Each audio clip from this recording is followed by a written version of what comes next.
Assalamu alaikum dear students, hopefully all are fine.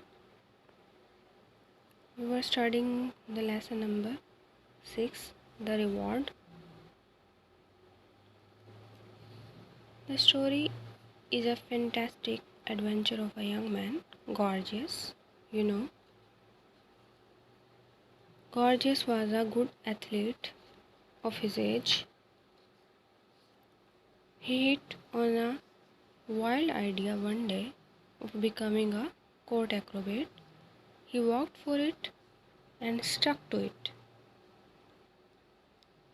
And he stuck to it long enough and remained determined in his mission. He ultimately succeeded in achieving his ambition in more than 60 years without using any shortcut or becoming frustrated. A person who remains determined and keeps on his struggle wins his ambition. So this is all about the theme of this lesson. You all open page number 39 of your textbook.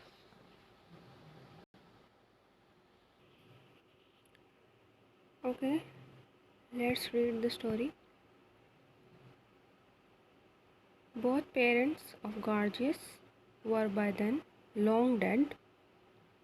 By then little remained to be done. He had only to stick for a few more days to that wild idea of his, and then when the question arose of choosing an athlete to fill the newly made post, whom could they choose but the men who had worked for it all those years? उस वक्त gorgeous के माँ बाप दोनों को फोत हुए भी अरसा गुजर चुका था। इस वक्त करने के लिए काम ना होने के बराबर रह गया था। उसे महज चंद मज़ीद दिन अपने जुनूनी मौक़िफ़ पर डटे रहना था।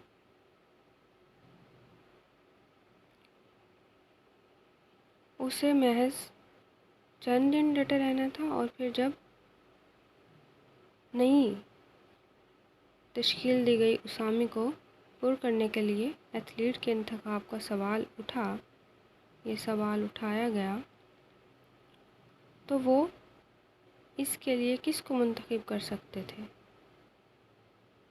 सिवाय उस शख्स के जिसने इतने सालों से इसके लिए काम किया था। So Gorgeous was appointed. चुनाचा गॉर्जियस को दरबार में बाजीगर के तौर पर तैनात कर दिया गया। And learn so let in life,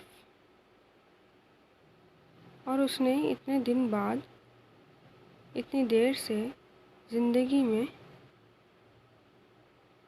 ये बात जान ली, व्हाट ऑलवेज टेक्स टाइम, जिसके अदराक में हमेशा एक ज़माना लग जाता है। That his parents were right after all, ये कि इसके वालिदैन हक बजानिब थे।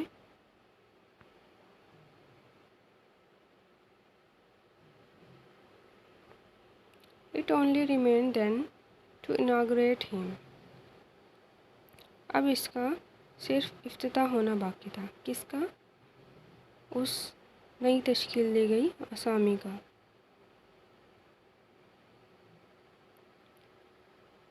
And that is where I came on the scene, और यही वो वक्त था जब मैं उस जगह पर नमूदार हुआ। वॉन्डरिंग अबाउट यूरोप, क्योंकि मैं यूरोप की सैर पर था, यूरोप की सैर करता फिर रहा था। As I use to do in those days, जो कि मैं उन दिनों में वहाँ कर रहा था। और use to word has been used, so use to means कि वो हैबिचुअल था वो काम करने का। तो उन दिनों वो यूरोप की सैर पर निकला हुआ था। कौन निकला हुआ था? Jorkins, right? Jorkins was telling the story, So here they are talking about Jorkins.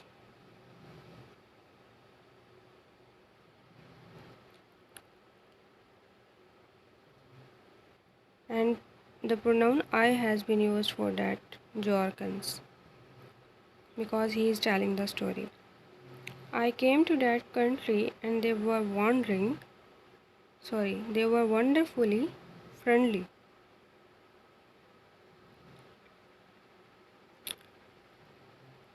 और ये उन दिनों की बात है जब खुराक जो है बहुत सस्ती होती थी और मैं नौजवान था और मैं पैदल चल सकता था बहुत दूर दूर तक, या बहुत तवील जो फासले थे वो भी मैं पैदल चल के तय कर सकता था। और मैं उस मुल्क में गया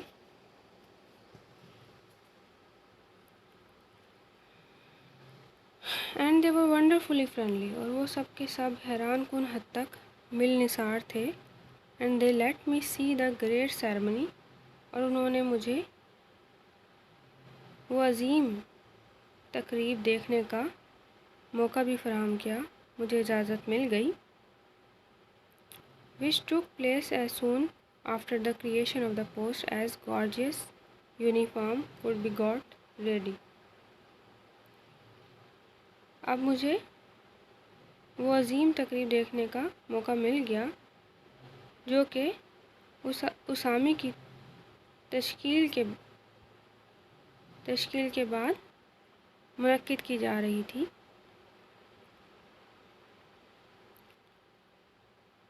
और इतनी देर में, यानी कि इस ड्यूरेशन में, गॉर्जियस की जो यूनिफॉर्म थी वो भी तैयार हो गई थी, यानी कि इतना मौका उन्हें मिल गया था कि उसकी यूनिफॉर्म तैयार हो सके। And very magnificent clothing it was, और ये बहुत शानदार किस्म का लिबास था। A tight fitting suit of red velvet, और सुर्ख मखमल के कपड़े का एक चुस्त सा लिबास था। All gay with gold buttons, और ये सुनहरी बटनों वाला लिबास था, शौक सा लिबास था। And shining with lines of gold less, जो कि अपने गिर्द एक सुनहरी बल खाती हुई लैसों से चमक रहा था। लैसें वो जो कि बल खा रही थी, date bound and twisted about it, जो उसके इर्द गिर्द बल खा रही थी, उन सुनहरी लैसों से चमक रहा था। The great throne room had been turned into a kind of gymnasium, और तख्तशाही वाले जो बड़े कमरे को जिम्नाजियम में तब्दील कर दिया गया था, एक किस्म के जिम्नाजियम में। With the members of the royal house sitting along a raised platform at one and.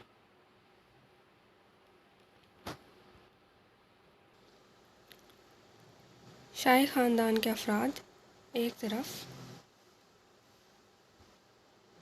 ऊंची मुसंद पर जलवा अफरोज़ हो गए थे या उधर बैठ गए थे। And the principal officers standing besides and behind them,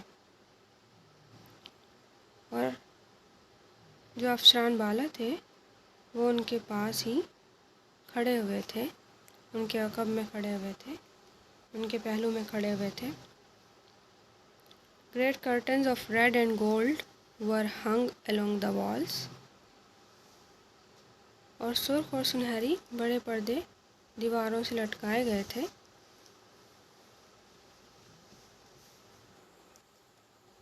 and the high swings of acrobats hung down with gilded ropes from the ceiling, और बाजीगर के ऊंचे झूले छत से सुनहरी रस्सों से बांध दिए गए थे। And a row of neat hurdles was arranged on the polished floor, और चमकदार फर्श पर साफ़ सुथरी रुकावटों की एक तरतीब भी दे दी गई थी। like the ones over which Gorgias had won his race, बिल्कुल उन्हीं रुकावटों की तरह जिन पर से गॉर्जियस ने स्कूल के ज़माने में दौड़ जीती थी, या जब वो बच्चा था तो वो जिन रुकावटों का अबूर करके दौड़ जीत जाता था, तो वही रुकावटें उस फर्श पर, चमकदार फर्श पर तरतीब दे दी गई थी। लाइट्स ग्लिटर्ड, रोशनियाँ जो हैं वो जल उठी। A band in pale green and gold played softly, और हल्के सब्ज़ और सुनहरी लिबास में मलबूस जो सिंगर्स थे, कोरस कैलन सिंगर्स ताइफा, वो धीमे धीमे जो है क्या कर रहा था, बैंड बजा रहा था। And it was indeed a splendid scene, और ये हकीकतन बिलाशुबा एक बहुत शानदार मंज़र था। I will not describe it to you, मैं इसे तुमसे बयान नहीं करूँगा। बिकॉज एवरीथिंग देयर, क्योंकि वहाँ हर चीज़ थी। The uniforms, the ladies brilliant dresses,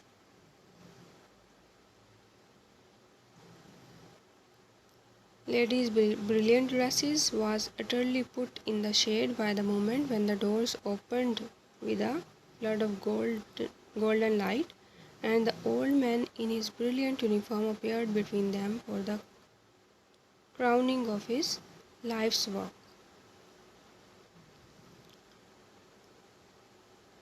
वहाँ दरिया और ख़वातीन के ज़र्क बर्क लिबास ये सब मौजूद था। इस लम्हे तक मुकम्मल तौर पर तारीकी में डूबे रहे, यानी कि वो सारी चीज़ें जो कि इतना ज़्यादा चमक रही थीं, वो सब कुछ उस वक्त तक मुकम्मल तारीकी में डूबा रहा जब तक सुनहरी रोशनी के सैलाब में दरवाज़े खुले और बूढ़ा शख्स उनके दरमियान अपनी शानदार पोशाक, यानी कि शानदार जो उसका लिबास था, यूनिफॉर्म था, उसे ज़ेबदन किए अपनी ज़िंदगी भर की जो कमाई थी उसकी ताजपोशी के लिए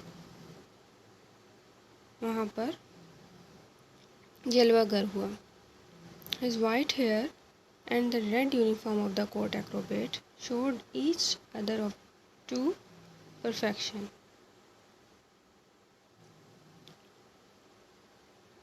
And his thin figure, worn with age, was made all the more melancholy by the tight-fitting uniform. उसके जो सफ़ेद बाल थे और जो गुलाबी पोशाक थी,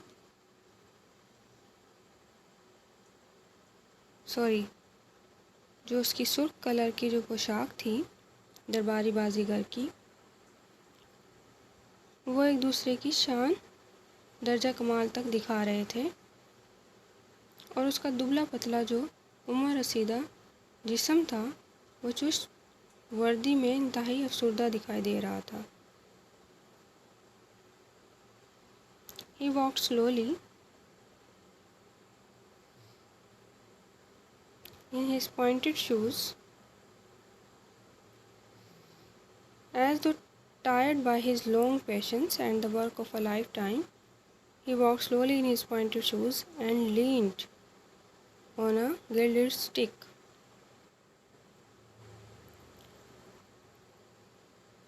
और गुस्सा पहने एक सुनहरी छड़ी के सहारे वैसे धीरे धीरे चल रहा था जैसे वो ज़िंदगी भर की मुशक्क़त और तवील सब्र आज़मा इंतज़ार से थक कर निढाल हो गया हो। He came to the hurdles and that he remembered, over which once he had won so easy a victory. वो रुकावटों के पास आया जो उसे याद थी कि एक दफ़ा इन्हें फैलाकर इसने कितनी आसानी से फतह हासिल कर ली थी। As he came to the first, He looked up for a moment. और जैसे ही वो पहले रुकावट पर आया तो उसने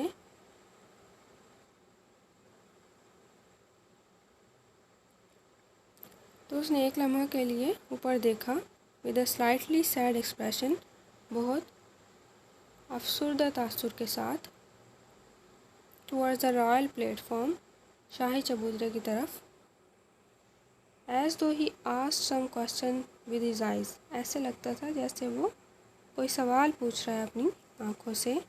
what ever the question was, कि सवाल जो भी था, it was at once understood, उसे फ़ौरन ही समझ लिया गया। Royal smiles were directed towards him, जो शाही मुस्कुराहटें थी वो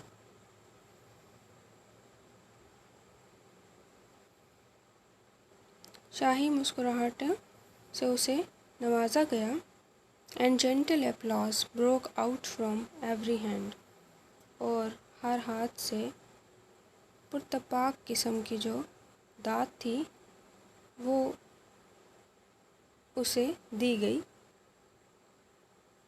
विच ही अंडरस्टूड एट वंस, जो कि उसने फ़ौरन ही समझ ली। And old bent form moved on away from the hurdle, और जो खमीदा कमर बूढ़ा जो था वो रुकावट से दूर होता चला गया।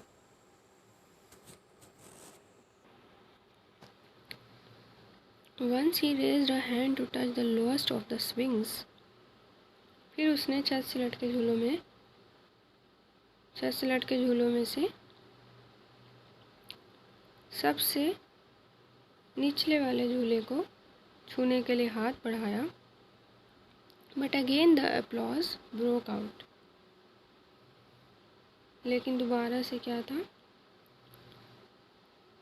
वो जो दाद थी वो उसे दी गई। assuring him, उसे ये यकीन दिलाते हुए that no actual activity was expected of him, कि उससे कोई हकीकी करतब दिखाने का मुतालबा नहीं किया जा रहा था। and so having made his bows, he was led to a seat, चुनाचा इजहार तशक्कुर के तौर पर ताज़िमन झुकने के बाद उसे एक नशिस्त तक ले जाया गया। His life's ambition achieved, उसकी ज़िंदगी का जो मकसद था वो पाए तकमील तक पहुंच गया था, उसने उसे पा लिया था, हासिल कर लिया था। It must have taken him more than 60 years to do it, और ये सब कुछ मुकम्मल करने के लिए, तकमील तक पहुंचाने के लिए उसे उस वक्त से, since first he came by that strange ambition of his, कि उसे उस वक्त से जब ये अजीम धुन उसके जहन में समा गई थी, उस वक्त से अब तक ज़रूर 60 साल से ज़्यादा का अरसा लग गया होगा। बट ही डिड इट, लेकिन उसने इसकी तकमील कर डाली, उसको मुकम्मल कर डाला। Not many stick to a thing for so long, बहुत कम लोग ही, यानी कि बहुत कम लोग ही जो है इतना लंबा अरसा अपने मकसद पर साबित कदम रहते हैं। And Jorkens uttered a quiet sigh, और जॉर्कन्स ने ज़ेरे लब एक आह भरी, so clearly mourning over some lost ambition, जो कि एक नाकाम ख्वाहिश पर अफसोस का इजहार या मातम का इजहार था। That he himself had given up, जो कि वो खुद ही तक कर चुका था।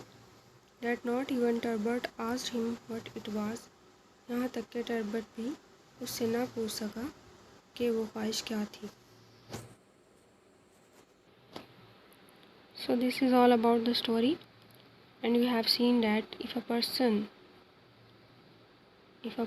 sticks to his ambition, or if a person is determined to fulfill his goals and keeps on his struggle, he definitely wins his ambition, his goals. तो कोशिश जो है वो कभी भी छोड़नी नहीं चाहिए, कोशिश जारी रखनी चाहिए अगर हम अपने मिशन को पाने के लिए सच्चे हैं तो। Okay, some difficult words are given to you. What you have to do, you have to learn the meanings of these difficult words, and you also have to see the synonyms of these words, right?